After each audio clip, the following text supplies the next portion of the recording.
Good evening, hello, हाय, नमस्ते।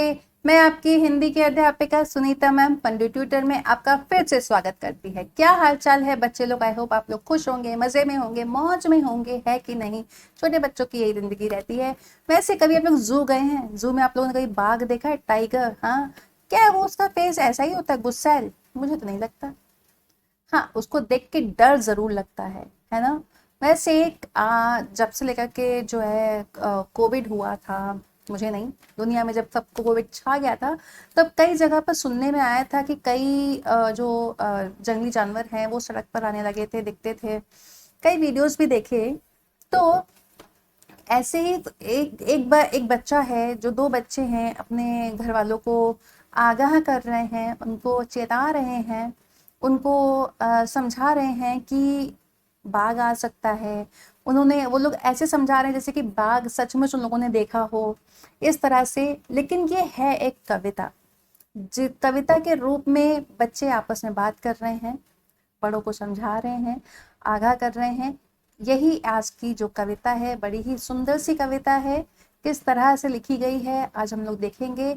लेकिन इससे पहले हम लोग ये कविता शुरू करें, आपको करना है वीडियो को लाइक, अपने फ्रेंड्स के साथ शेयर और पंडित वीडियो को सब्सक्राइब अगर आपने अब तक ना किया हो तो कर लीजिए, ठीक है? और बेल आइकन को प्रेस करना ना भूलिएगा, ताकि आने वाले जो भी वीडियोस हैं आपसे मिस ना हो, क्योंकि हम सिर्फ हिंदी नहीं बाकी सब्जेक्ट भी तो पढ़ा रहे हैं, कुछ भी मिस नहीं होना चाहिए, ठीक है? आप अपनी पढ़ाई में अप टू डेट रहें। चलो बच्चों, बिना देर किए फटाक से शुरू करते हैं। वो इधर से निकला, उधर चला गया। तो मतलब ये है, ये जो है ना, ये एस एस लिखा हुआ है, एस एस नहीं है, यहाँ पे गाने का है, इस तरह से। तो वो इधर से निकला मतलब वो कौन? बाघ। बाघ इधर से निकल के उधर चला गया। वो आंखें फैलाकर बतला रहा था, कि वो जो बाघ था वो आंखें फैलाकर बता रहा था, हाँ बाबा, बाघ आया। मतलब वो कौन? बच्चा आंखें फैलाकर बता रहा था कि हाँ बाबा, उस रात मैंने बाघ देखा। आप रात को बाहर ना निकलो, आप रात में बाहर ना निकला करो। आया था उस रात में, मैंने देखा था।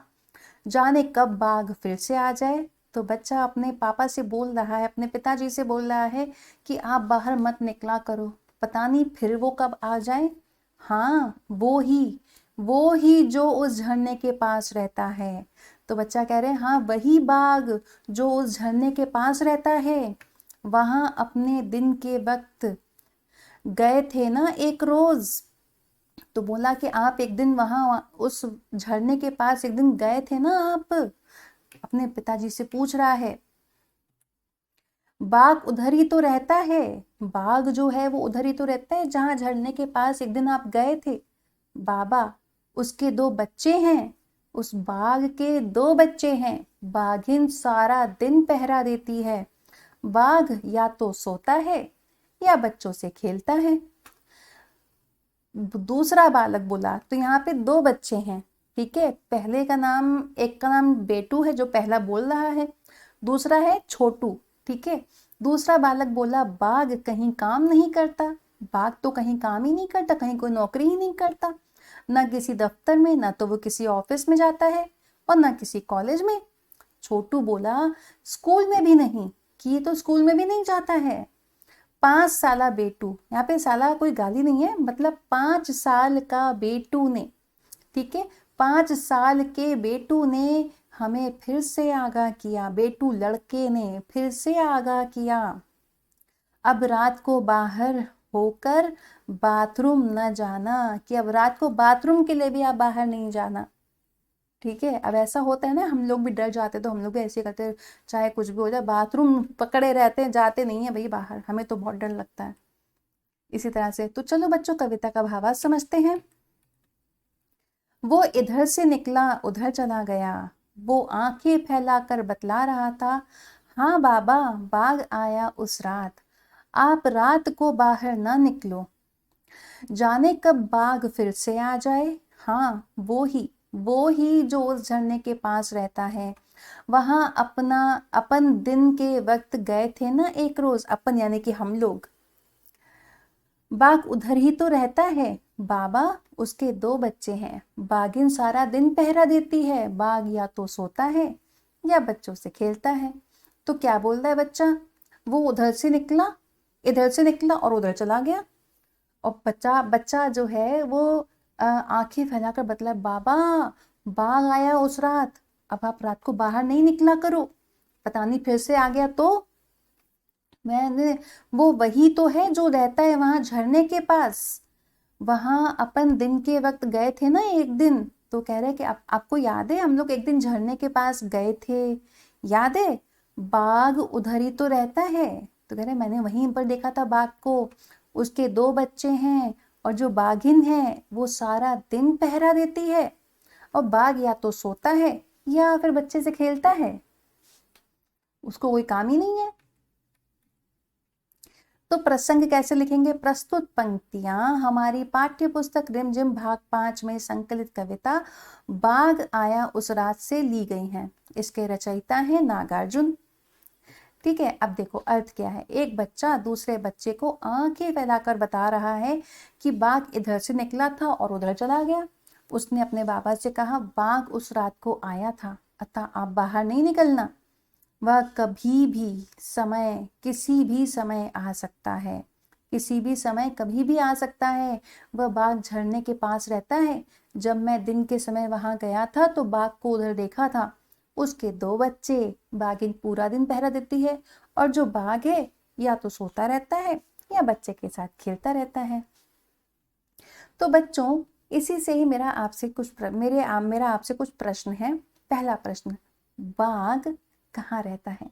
कमेंट करके बताइए बाघ कहाँ रहता है। इसका उत्तर देने के लिए मैं आपको दे रही हूँ 5 सेकंड। 5 4 3 2 1। बाघ रहता है झरने के पास।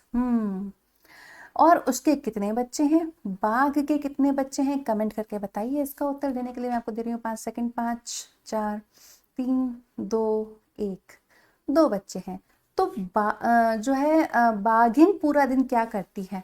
कमेंट करके बताइए। आपको इसका उत्तर देने के लिए मैं देती हूँ 5 सेकंड। 5 4 3 2 1। बाघिन पूरा दिन पहरा देती है अपने बच्चों का।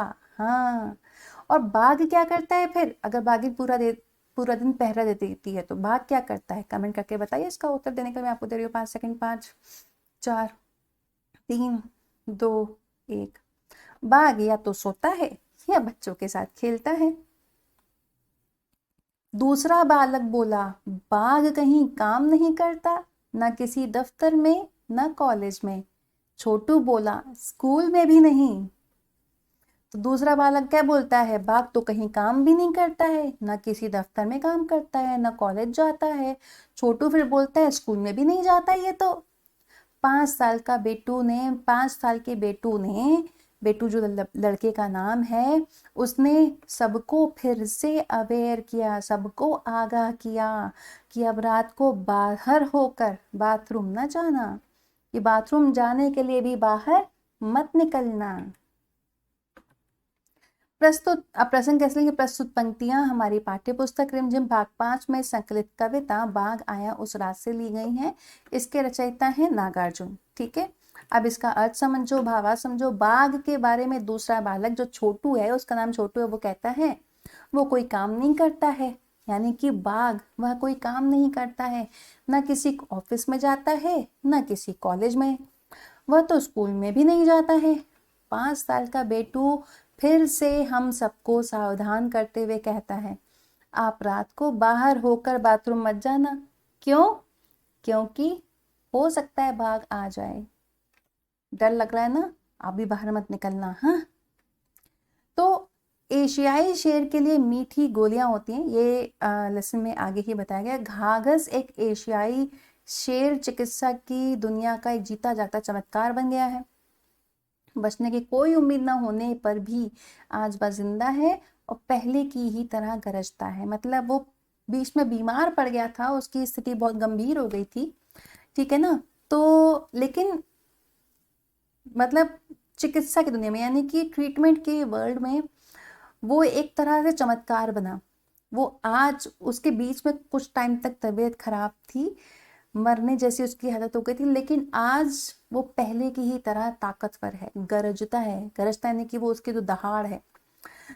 घाघस को अक्टूबर 2004 को दिल्ली के चिड़ियाघर में लाया गया था। तो घाघस जो शेर था उसे 2004 को दिल्ली के जू में लाया गया था। वह चिड़ियाघर के माहौल में अच्छी तरह से रम गया था। मतलब वो चिड़ियाघर का जो, क्योंकि होता है क्या है कि जंगली जानवर हैं, अब जंगल से उनको यहाँ लाया जाता है तो उनके लिए भी बड़ी विकट स्थिति होती है। सोचो अगर हमें अपने परिवार से दूर करके एक जगह पे बंद कर दिया जाए तो हमारी क्या हालत होगी, हम बीमार हो जाएंगे।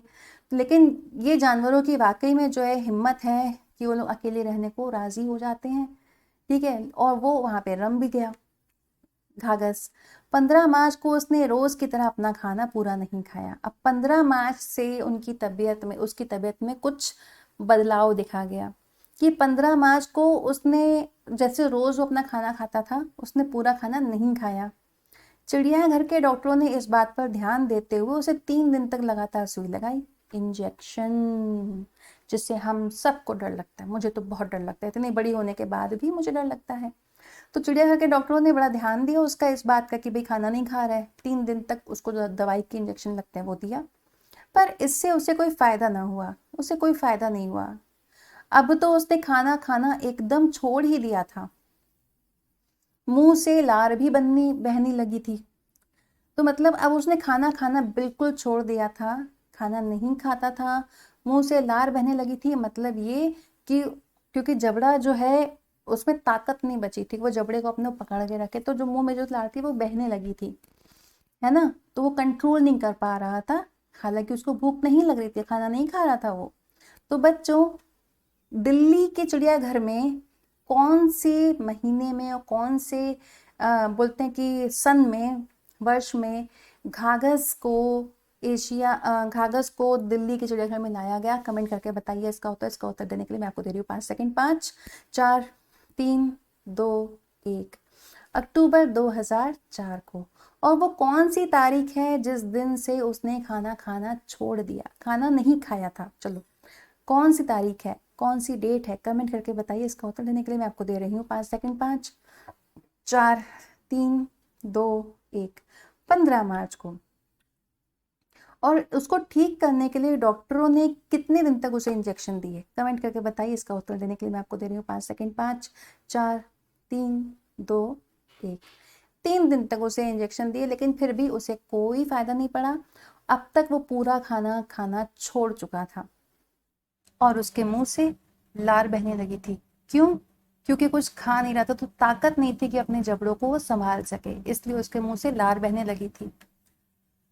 फिर आगे देखो, घाघस की गिरती हुई हालत देख उसके खून के नमूने जांच के लिए भेजे गए। जैसे हमारे खून के नमूने जो बोलते हैं ना, ब्लड सैंपल, जब हमारी तबीयत ज्यादा खराब होती है तो डॉक्टर हमको भी बोलते हैं, वही हालत घाघस की भी हुई। घाघस के भी खून की जांच के लिए खून के नमूने दिए गए, भेजे गए। हालांकि इस बीच घाघस ने थोड़ा बहुत तो खाना शुरू कर ही दिया था, थोड़ा बहुत जैसे तैसे खाने लगा था, लेकिन फिर भी उसकी हालत ठीक नहीं कही जा सकती थी। मतलब थोड़ा थोड़ा खा तो रहा था, लेकिन उसकी हालत ऐसी हो गई थी कि मतलब कोई उसको देख के कहता नहीं कि उसकी हालत ठीक है, उसकी तबीयत ठीक है। दिल्ली के चिड़ियाघर के निदेशक DN सिंह ने बताया, 1 महीने बाद तो हालत यह हो गई कि घाघस अपने शरीर का पिछला हिस्सा उठाने में असमर्थ हो गया। तो लगभग क्या 1 महीने बाद ही बता रहे हैं। तो दिल्ली के चिड़ियाघर के जो निदेशक थे DN सिंह, उन्होंने बताया कि 1 महीने बाद तो घाघस की ये हालत हो गई थी कि वो अपना पिछला हिस्सा नहीं उठा पा रहा था। मतलब आगे के 2 पैर तो वो खड़ा हो जा रहा था, लेकिन पीछे के 2 पैर वो नहीं, 2 पैर से वो खड़े नहीं हो पा रहा था। हमने उससे नियमित रूप से दिए जाने वाले मांस के स्थान पर मटन और चिकन खाने के लिए दिया। तो बोलने कि जो बाकी सारे जानवरों को जो मांस के टुकड़े दिए जाते हैं, तो उन्होंने क्या कि उनका जो है, हो सकता है कि घाघस को खाना समझ ना आ रहा हो, तो उसका टेस्ट चेंज करने के लिए उसको मटन दे दो, चिकन दे दो। तो उन्होंने वो भी दिया। खाने में कई बदलाव का असर हुआ। तो खाने में जो बदलाव किया गया, भाई वैरायटी मिल गया उसको, तो उसका थोड़ा तो असर हुआ। और घाघस ने 70-80% तक खाना खाया। तो घाघस ने अब जो है जब खाने में बदलाव किया गया तो 70 से 80% तक खाना खाया, जो कि एक अच्छा संकेत था, जो कि एक गुड साइन था। हालांकि उसकी हालत में कोई सुधार नजर नहीं आ रहा था। तो खा रहा था लेकिन फिर भी वो अपने पिछले पंजों पे वो खड़ा नहीं हो पा रहा था, अपना शरीर पिछले तरफ पीछे तरफ से वो उठा नहीं पा रहा था। तो उसकी हालत अभी भी सुधार सुधरी हुई नहीं कही जा सकती थी, वो सिर्फ खा रहा था बस। वो भी पूरा नहीं, 70 से 80% ही खा रहा था। घाघस को इलाज के लिए दूसरे विशेष चिकित्सकीय पिंजरे में रखा गया। तो घाघस को जो इलाज, उसको उसके इलाज के लिए दूसरे चिकित्सकीय, यानी कि बोलते ना कि जिसमें जैसे कि डॉक्टरों के यहाँ पे नहीं एक अलग से रूम होता है, तो उनको जो है जहाँ पर उसका इलाज किया जा सके एक अलग स्पेशल पिंजरे में रखा गया। उसके इलाज में कोई कोताही नहीं बरती जा रही थी। तो मतलब ये है कि उसकी इलाज में कोई कमी नहीं की जा रही थी। उसको एक जो है, जैसे कि नहीं हम लोग जो है हॉस्पिटल में एक वार्ड में जो एडमिट होता है, आपने देखा होगा कि एक वार्ड में एडमिट होता है, जनरल वार्ड या फिर पर्सनल वार्ड जो होता है, तो उसमें तो ऐसे ही इनका भी एक पर्सनल पिंजरा था जहां पर सिर्फ और सिर्फ उनकी उसका ट्रीटमेंट होता हो। ठीक है, तो ऐसी जगह पर उनको रखा और उसके इलाज में कोई कमी नहीं की जा रही थी। उसके शरीर को भाप से सिकाई भी की जाती थी। तो सिकाई देते ना कि मतलब शायद जो है आपने सुना होगा कि बहुत लोग जो है स्टीम बात लेते हैं, तो उनको भी वो दिया जाता था घाघस को। अब वह भोजन भी अच्छी तरह से लेने लग गया था, पर हालत उसकी वैसी ही बनी हुई थी। तो अब वो भोजन, जो खाना उसको दिया जाता था, वो ठीक से खाने लगा था, लेकिन उसकी जो हालत थी ना, कि मतलब वो जो पीछे का हिस्सा उसका उठ ही नहीं रहा था, कमजोर हो गया था। फिर भी मतलब वो उसको पीछे वाला जो उसका हिस्सा था, उसके पीछे के जो पैर थे, उसमें जैसे जान ना हो। चिड़ियाघर के सभी लोग चिंतित हो गए। हालत ऐसी हो गई थी कि अब दिन गिनने के अलावा कोई चारा न था। चिड़ियाघर के सभी लोग चिंतित थे और ये हालत हो गई थी कि ऐसा लग रहा था कि अब इनके पास आखिरी दिन बचे हैं, इनके बाद अब ये बचेगा नहीं। घाघस की यह दशा देखकर हमने गुजरात के वन्य जीव विशेषज्ञों से यह सोचकर सलाह लेने का निर्णय लिया कि सिंह भारत में सिर्फ गुजरात के गिर जंगलों में पाए जाते हैं, शायद वे कोई राह सुझा सकें। तो दरअसल यहाँ पे क्या है कि जो घाघस की जो सिचुएशन थी, जो उसकी दशा थी, उसको देखकर हमने, यानी कि जो दिल्ली में ये घाघस शेर को लाया गया था, दिल्ली के चिड़ियाघर में, तो उसने उन लोगों ने सोचा कि जो गुजरात के वन्य जीव विशेषज्ञ हैं उनसे सलाह ली जाए। ऐसा क्यों? क्योंकि गुजरात के ही क्यों, क्योंकि गुजरात के जो गिर के जंगल है ना, शेर वहीं पाए जाते हैं भारत में। तो इसलिए वहां के लोगों को स्पेशलिटी होगी, हो सकता है वो कोई राह सुझा सके, हो सकता है वो कुछ रास्ता बता दे, कोई उपाय बता दे। सिंह ने आगे बताया, ठीक है, गुजरात के प्रमुख वन्य जीव संरक्षक ने उन्हें आनंद के डॉक्टर R.G. जानी से संपर्क करने का सुझाव दिया। तो अब जो है उन लोगों को ने बताया कि गुजरात के जो प्रमुख वन्य जीव संरक्षक में उन्हें मतलब जो संरक्षक है उन्हें आनंद के डॉक्टर, आनंद गुजरात की एक जगह है, वहां के डॉक्टर R.G. जानी से संपर्क करने का सुझाव दिया। उनको सजेस्ट किया कि आप डॉक्टर R.G. जानी से कांटेक्ट करें, है ना। कई बार ऐसा होता है कि हमारी तबीयत भी ज्यादा खराब हो जाती है, पता नहीं आप लोगों ने देखा कि नहीं देखा, और भगवान ना करे कभी आप लोगों के साथ कुछ भी ऐसा हो कि आपको डॉक्टर के चक्कर लगाने पड़े। लेकिन जैसे कि अब कभी मेरी तबीयत खराब हुई, बहुत तबीयत खराब हुई, तो फिर उसमें क्या होता है कि उसमें जो है दिक्कत ये हो जाती है कि एक डॉक्टर से फायदा नहीं पड़ता, फिर वही डॉक्टर कोई दूसरा डॉक्टर बताते हैं कि आप इस डॉक्टर से जाके दवाई कर लीजिए। तो ऐसे ही डॉक्टर R.G. जानी उनसे मिलने के लिए सजेस्ट किया। घाघस के इलाज की रिपोर्ट देखने के बाद डॉक्टर जानी ने उसे होम्योपैथिक दवाई देने की सलाह दी। तो घाघस का जो इलाज था, उसकी जो रिपोर्ट थी, क्योंकि रिपोर्ट तैयार होती है हर किसी की, है ना, तो ऐसे ही घाघस की भी रिपोर्ट तैयार हो रही थी। तो उसको देखने के बाद जो डॉक्टर जानी थे, उन्होंने होम्योपैथी दवाई देने की सलाह दी। कौन सी?